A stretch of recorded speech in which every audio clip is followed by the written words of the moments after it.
ચાલો પાણી ગરમ થઈ ગયું છે। હવે આપણે એની અંદર મીઠું નાખશું। હવે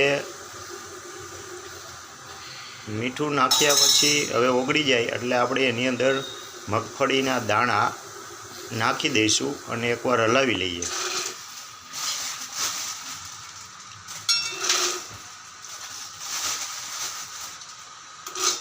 હવે આપણે એને હલાવી લઈએ।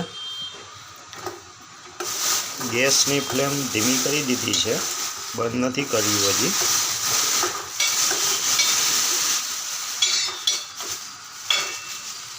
હવે આને આપણે અડધી પોણી કલાક સુધી પાણીમાં રહેવા દેવાના છે, એટલે મીઠું દાણામાં ચડી જાય। સોરી, ચમચો આડો આવી ગયો। ત્યારબાદ આપણે આ પેલું ભાતિયું છે એમાં દાણા નાખી દઈએ એટલે પાણી નીકળી જાય।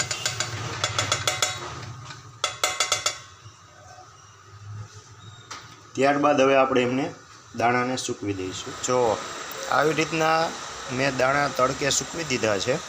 આ દાણા આપણે 2 થી 3 કલાક સૂકવવા દેવાના છે, વ્યવસ્થિત સુકાઈ જવા જોઈએ। આ દાણા આપણા વ્યવસ્થિત તડકે રાખ્યા હતા, 2.5 કલાક જેવા રાખ્યા છે, એકદમ સરસ સુકાઈ ગયા છે। હવે આપણે એને શેકી લઈએ। એના માટે ગેસ ઉપર આ મીઠું છે, આપણું જે સાદું મીઠું આવે એ છે, અને 4-5 વખત આપણે બનાવી છે સિંગ, એટલે કાળું પડી ગયું છે, બીજું કંઈ નથી। અને પછી આપણે ગેસ ચાલુ કરીને ગરમ કરવા મૂકી દઈએ। હવે આ ગરમ થઈ ગયું છે મીઠું, એમાં આપણે દાણા નાખશું મગફળીના। બહુ વધારે ગરમય નથી કરવાનું, મીડિયમ ગરમ કરવાનું છે।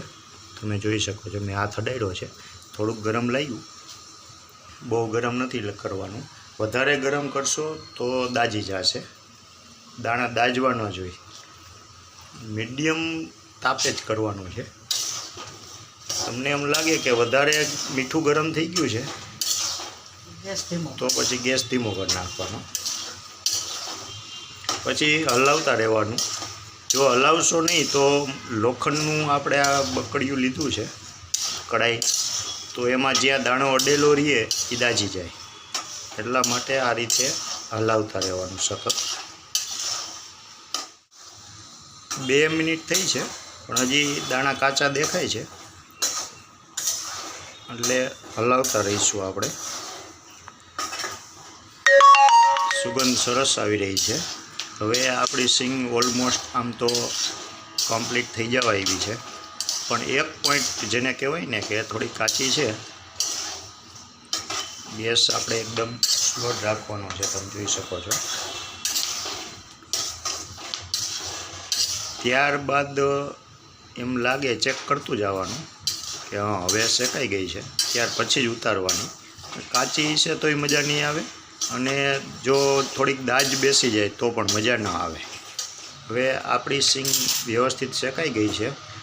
હવે આપણે જે ઘઉં ચારવાનો આક હોય, આવી રીતના જુઓ તમે, ચેક કરતું રહેવાનું,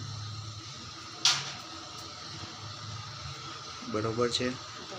હા, પછી એ આકમાં જ નાખવાની, એટલે ઘઉં ચારવાનો આક હોય એટલે રેતી નીચે નીકળી જાય। નીચે આપણે ત્રાસ રાખ્યો છે,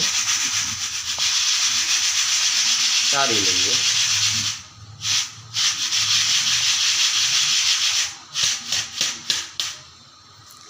લ્યો, આ આપણી સિંગ, ખારી સિંગ જેને કહીએ છીએ, ખારી સિંગ કમ્પ્લીટ તૈયાર છે। આવી રીતના થોડીક પાથરી દેવાની, કારણ કે ગરમ હોય ને એટલે ઠરી જાય, ગરમા ગરમ પેક નહીં કરવાની। હજી ફોતરા નહીં ઉતરે, ગરમ છે એટલે, પણ છતાંય ઉતરી જાય છે, તમે જોઈ શકો છો દાણો।